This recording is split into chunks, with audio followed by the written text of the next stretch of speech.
happiness, prosperity, and peace.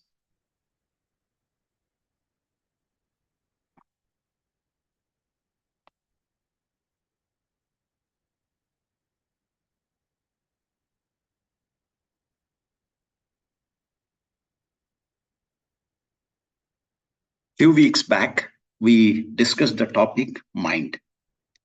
The book written by Tattvajnani Vedatri Maharshi. The book contains 3 parts. Part 1, the mind of God. Part 2, mind of humans. These 2 parts were discussed in the previous session. Okay. Part 3, the enlightenment and peace. That is the topic for today. Let us discuss this topic. And before we go ahead to the topic, we'll just have a quick recap of the first 2 parts, that is mind of God and mind of humans. Then we will go ahead with the third part. What is mind of God? Nature or God, it's all penetrative dark fluid matter characterized by self-compressive kinematics quivering surrounding pressure force. That is the definition for God. The nature functions with the 2 attributes, force and consciousness. Consciousness gives the direction and regulates the force. The force that is executed is being guided, directed by the consciousness. That is ensuring every activity, whatever the activity we see, is happening because of the force with the direction of consciousness. That is called order of function. So this penetrating consciousness in the universal magnetism is the mind of God, or the consciousness of God, what we say. That is the mind of God. Now, coming to the next one, the second topic, what is mind of humans? We'll go to the starting point. The nature's self-compressive surrounding pressure force leads to formation of primary energy particles. These particles rotate at a constant high speed that causes the gravity that results in magnetism. This magnetism in living beings, the magnetism wave which is generated because of this rotation in the living beings, that is called as biomagnetism. All the transformations of this biomagnetism, the wave frequency, that is felt, perceived, and realized by a functionality in human beings. That functionality is called mind of human. So these 2 are the basic things we will talk about this one. And this mind is nothing but a wave frequency or a wave function. It functions through a network of 8 integrated phenomena: physical body, the life force, biomagnetism, the genetic center, the brain, the sensory organs, which give the perception, feelings, mind, soul. So these are all integrated or connected with the wave. So this is the wave pattern. That is nothing but mind. Now, topic for the day, the third part of this book, enlightenment and peace.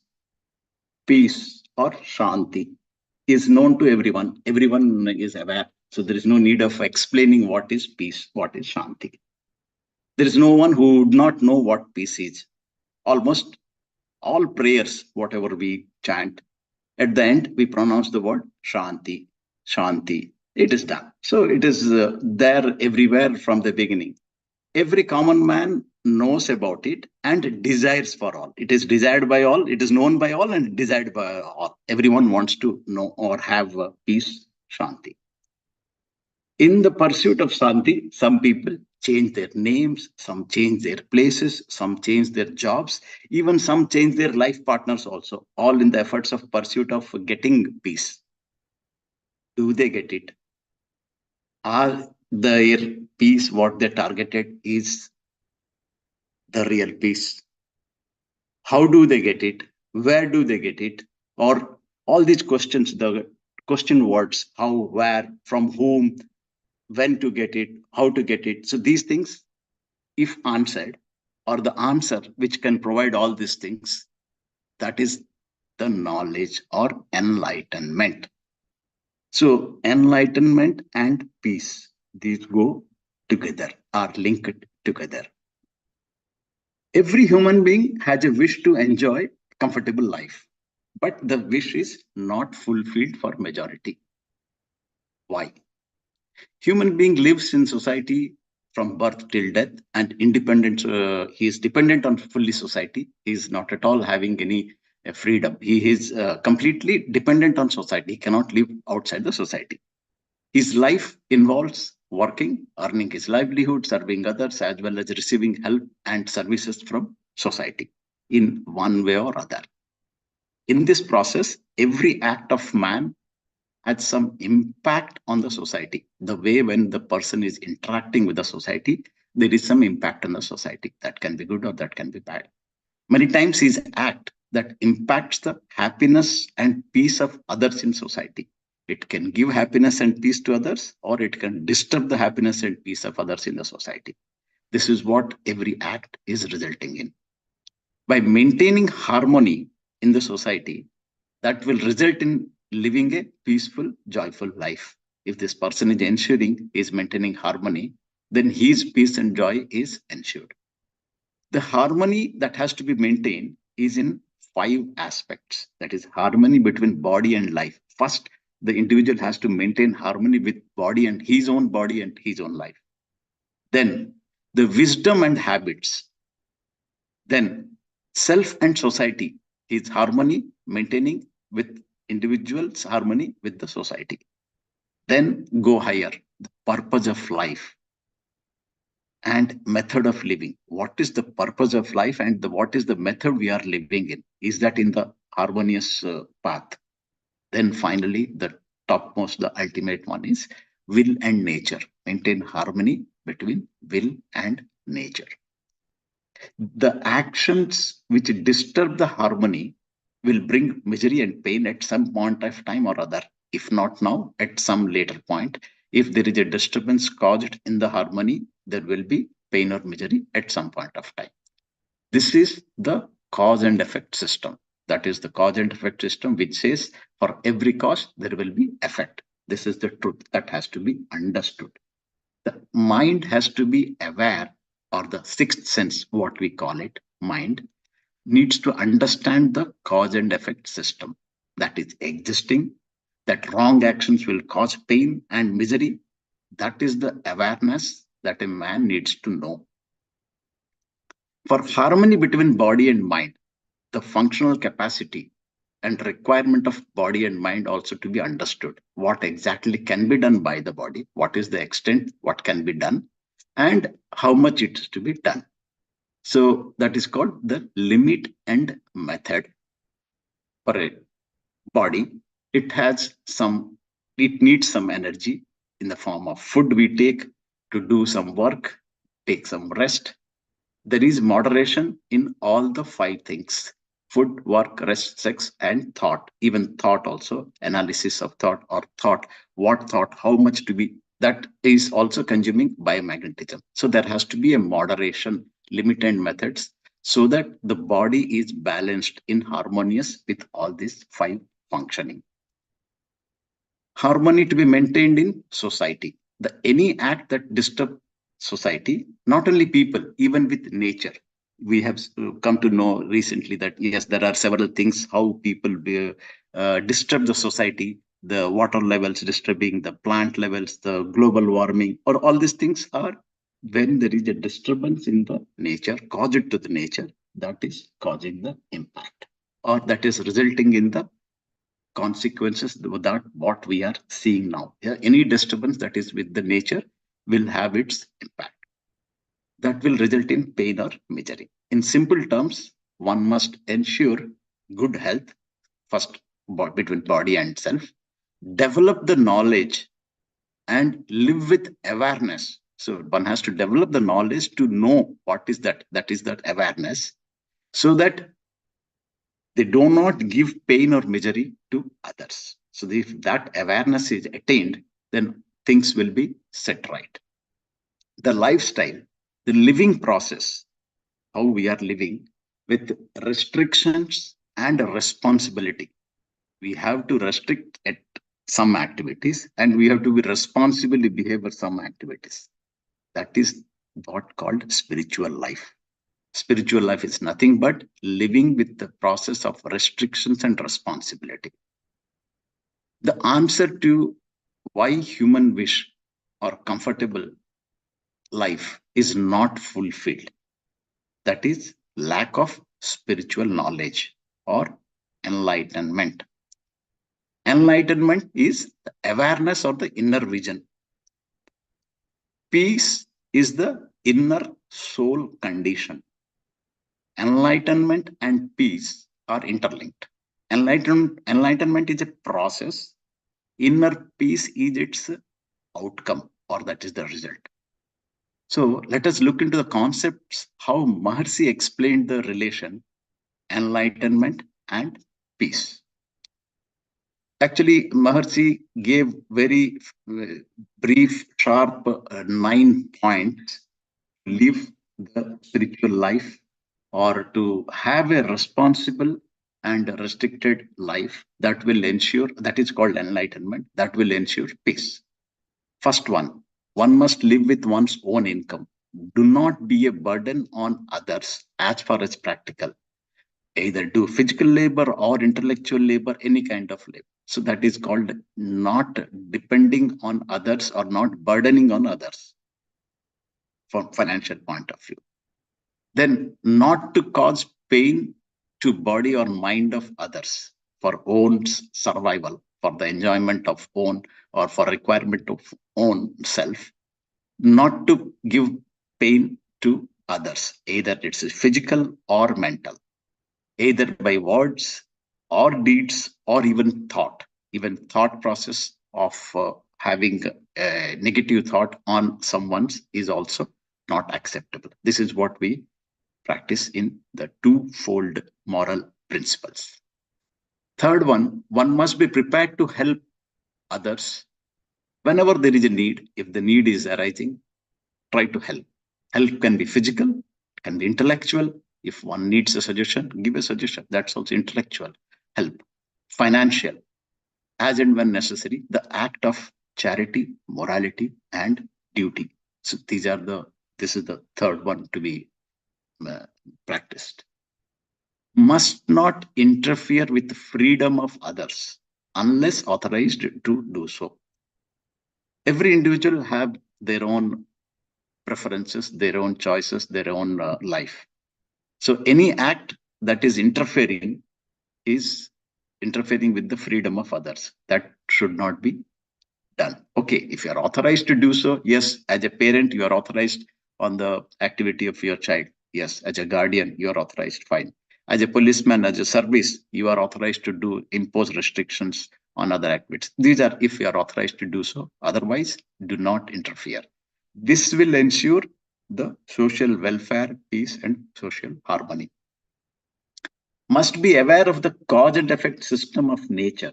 When we go higher from individual level to social level and higher level, that is the cause and effect system, the global or universal concept that cause and effect system works. Nature that streamlines the activities according to the nature's course should not interfere with the or go against the nature. So the divine law is to be respected at all times, at all places. This is the higher level of practice. Next, sixth one. Be grateful to plant life. Plant life, even in our old scriptures, also they say vanaspati santi. So that plant life has to be respected. That is the one which provides food for all living beings.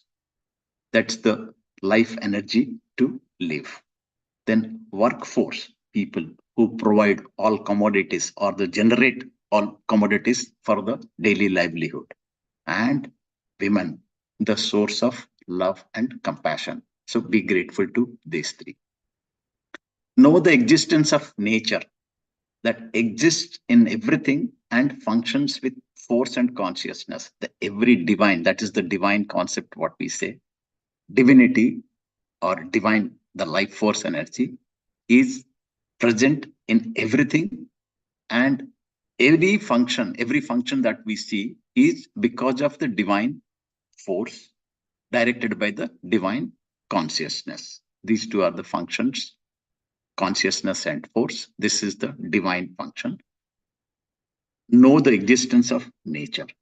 So deal respectfully and harmoniously with everything, because everything is divine. Coming to eighth one, chastity. So morality in marital relations that reinforces life force energy. So respect and practice follow chastity. Then the last one, intoxicants should not be taken in any form. So with these nine salient points, these are, every common man can know the value to lead a spiritual life. Yes, these things sounds very simple, very easy to follow, very easy to uh, listen to. But yes, the following, when we are telling practicing, the challenge comes. Even if it's a simple thing, common man can understand, but practicing is a challenge. Why? Doing physical exercises, meditation every day morning gives the best physical and mental well-being. Everyone knows. Yes, but we cannot have a continuity or regularity. Why? Marcy says the struggle between wisdom and habit. The struggle between wisdom and habit is the one which causes this problem. The changing habits is not easy. That can ignore one's wisdom, nor can he change his habit. Both are interlinked. We have certain wisdom. Yes, it is good to do exercises in the morning, but I cannot do because of the habit. But I cannot forget that, yeah, I don't want to do. I will want to do it. So that wisdom cannot be ignored and habit cannot be overcome. There is always a tussle between habit and wisdom. Whichever wins, that ever takes place. With enhanced knowledge, one can develop one's habit for ensuring physical and mental well-being. The distractions of mind is based on sensory perceptions. I want to sleep late, do not want to get up. The sensory perceptions gives the command not to get up, do exercises or do meditation in the morning. So, but how that can be mended? This can be mended only by streamlining the mind. So meditation is the practice to reduce mental frequency and minimize the distraction. Introspection is the practice to regulate the moods and deeds. Introspection includes understanding the existence of functions of mind, analysis of thought, moralization of desires. There is a desire, you need to moralize. That is introspection. Neutralization of anger, eradication of worries, harmony in family life, maneuvering of six temperaments, the greed, anger, miserliness, immoral sexual passion, vanity, vengeance. These are the six temperaments. And realization of self and God. So the ultimate one. See, if these things are practiced, this is part of introspection, meditation and introspection. So when these things are practiced, that will ensure the mind is streamlined, not distracted or not wavering. Another aspect Maharshi says is conflict. Everywhere, at every point of time, there is a conflict. The reason for conflict is disappointment from expectation. There is expectation, and if it is not fulfilled or failure, that leads to disappointment. So the conflict is faced everywhere, at home, at workplace, almost all parts of the we come across conflict. Conflict in mind leads to disturbances in the magnetism. As we said, mind is nothing but a biomagnetic wave. If there is a conflict, there will be contradicting waves running around that will be consuming the biomagnetism, that will be causing to loss of several functionalities. The functionalities are by biomagnetism. Loss of that will lead to dysfunction in that, resulting in disease. Like electronic circuit, if there is a short circuit, the electronic function will be impaired or it won't work. Certain functions will be disabled. Similarly, body's certain functions will lead to disease or some problems of dysfunction in that part. So that is called conflict. Conflicting mind will result in disturbances in biomagnetism. Solution suggested by Maharshi. You analyze and understand the reason, whether the fault is in the expectation or failure of actions to concepts. Either in the fault in expectation, you are expecting, expectation itself was wrong, or the actions to reach the expectations were wrong. I expected to reach airport in 40 minutes time. Accordingly, I started. Now I am delayed. Whatever reasons on the way. So then the conflict starts. Whether I can make it or cannot make it. What went if I cannot make it? Why did I start early? Why didn't I start early? I should have started early. Then who else? What else? So these are the several questions keep coming. So that is called conflict. Mind runs into conflict. Additionally, it is to be realized that failure is the result of cause and effect system. I have planned perfectly well in advance, everything perfect. Still, something went against my expectation. There is no fault in action. There is no fault in expectation. Everything sounds fine. Okay, still something went beyond or away from the expected result. That is can be attributed to the result of cause and effect system. There is a cause and effect system, the divine action that has been decided, that is deciding the result. So every action, every result is according to the law of cause and effect. Accept it as divine decision without blaming others for the failure.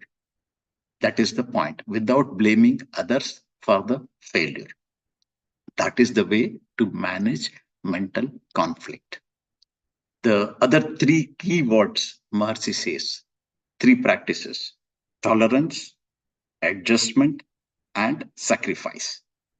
If these three are remembered or exhibited, that will maintain harmony at almost all places, or in fact, everywhere, within family, at workplace, everywhere. The tolerance, adjustment, and sacrifice are the key factors. When there is no conflict, that means peace. Absolutely no conflict, that is peace. In order to have peace, one should be able to realize the nature of mind, understand its behavior, how it or when it conflicts, or how to avoid conflict in mind. That is the enlightenment. That results in leading a peaceful, joyful life. That is the secret, or that is the knowledge, spiritual knowledge, which gives peace. Everyone has a different expectation based on stature. This makes a conflict in the family or in workplace or in society. A particular period of the year want to go on vacation. This aligns with vacation in the school, vacation with the colleagues, or the demand period in the colleagues. Leave plan mostly taken by other colleagues also wanted the same slot, or attending a social function. If there is a conflict,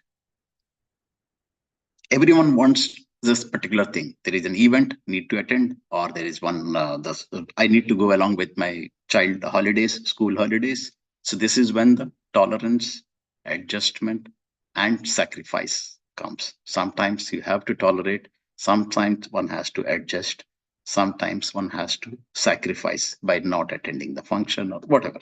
So these are the three key practices that needs to be ensured. So dealing successfully with others, ensuring peace and harmony, that is the awareness. Using tolerance, adjustment, and sacrifice, the practice, by not inflicting pain to others at any point of time. This is the divine thought, or the human origin is from divine. Every human, everything, everything is originated from the divinity. Everything around us is divine. So if this concept is understood or realized, that is the enlightenment, the realization of divinity, that will give the peace. Okay. This is the summary of the part, the unit containing these concepts. But before reading this unit, I was just trying to understand. The first part was talking about mind of God. Second part was talking about mind of human being. And third part is talking about enlightenment and peace. Where is the connection? It took a while for me to understand the reason. Peace comes from where? Where do I get peace? Everyone says peace. So we say peace of mind, man ki shanti, or manas shanti. So it comes from mind. This peace is nowhere available other than in the mind. It comes from the mind. So peace can be taken or obtained by keeping the mind steady. Wavering mind cannot have peace. On the contrary, peaceful mind will not waver. So just wanted to, you must have come across the story or some social media or other messages, is story or kind of message which says how a mind can waver or how a wavering mind is. I'll just try to explain again for the context to keep this subject on this one. I'll just try to go through this story. I'll just present it.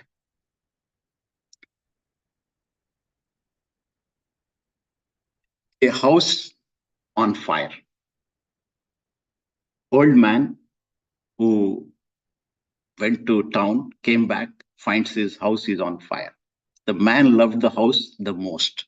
He was born in that house, he lived there, he loved that house.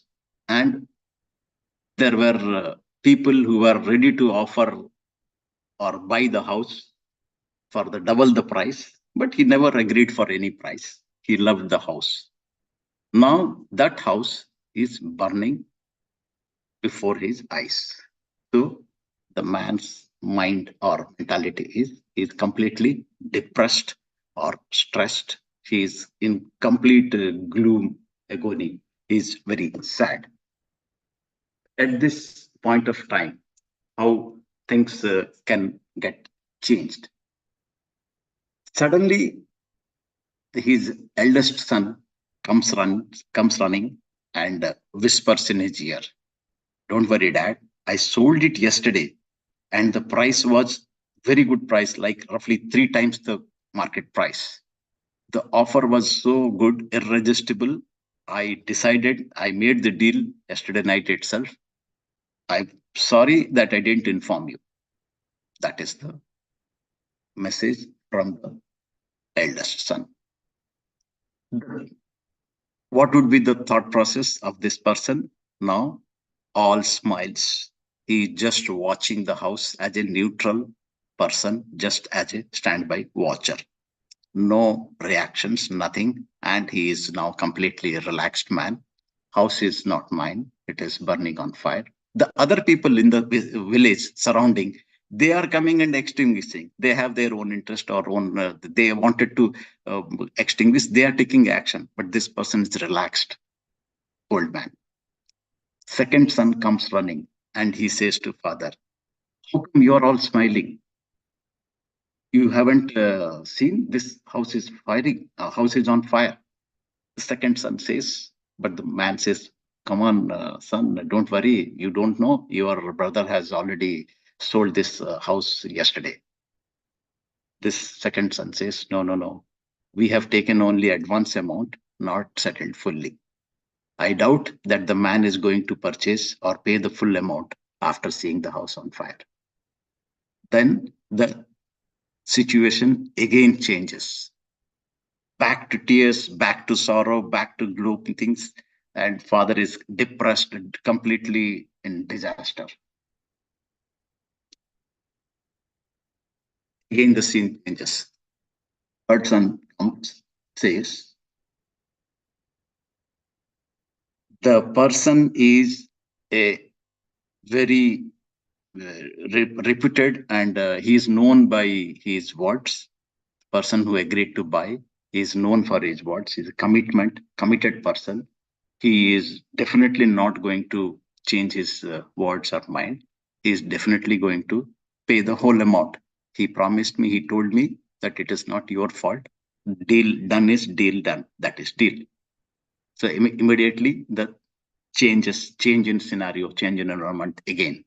So the summary is the reality that the house is on fire is not changing. It is the same. Reality is the same. House is on fire, it is burning. But the mind, what it is wavering between the happiness, sorrow, attachment, detachment. So this is how the changes are taking place. Everything is in mind, nothing in the reality. So the perception of the mind is what matters. Keeping the mind steady or keeping the mind stable is what understood or perceived or realized. That is what gives the peace in terms of uh, uh, perception of peace. It is not the peace that is available anywhere outside, but it is in the mind. Similarly, we can just go through the final wrap up of the summary of this today's lecture. Realization of mind is the holistic knowledge that covers entire universe. Realization of mind is the holistic knowledge covering entire universe from formation to existence to functioning level. The one what we discussed, the formation level, the life force energy, how it is formed, existence, how it is functioning. So anything, everything, that is the holistic knowledge. That holistic knowledge of mind, that is the most important one. That awareness that will develop one's morality and attitude to love and compassion. Then the person will live a life, that life, because once we have that understanding, we will develop the morality and attitude to live the life, such life that will be living at his own without burdening anyone, not inflicting pain on others, either physically or mentally. Always be prepared to help others as far as possible without any expectation in return. That is what is called the charity kind. Be in peace, serene mood, understanding the potentials of nature. The nature has all the potentials. So it is not the expectations or failures, but having confidence or understanding the potential of nature that gives the peace or serenity. Develop the perspicacity to do the right thing always. Because the moment we say perspicacity to do the right thing, things will always be right. So things will never be wrong. So there is no cause of no consequence of pain or misery caused to others. So there is no harm. Everything will be in perfect ideal conditions or ideal state. So that developing the ability or perspicacity to do the right thing, that again comes from by practicing all these aspects. So that is overall summary is understand the mind, its power, its functioning, restrict and respect to do the right thing. If you are restricting and respecting to do the right thing, that will give us the enjoyment, life, that will be giving a life that will be joyful and peaceful. That is the bliss. What we say, have a blissful life. That is the bliss. That's all. Thank you. Be blessed by the divine.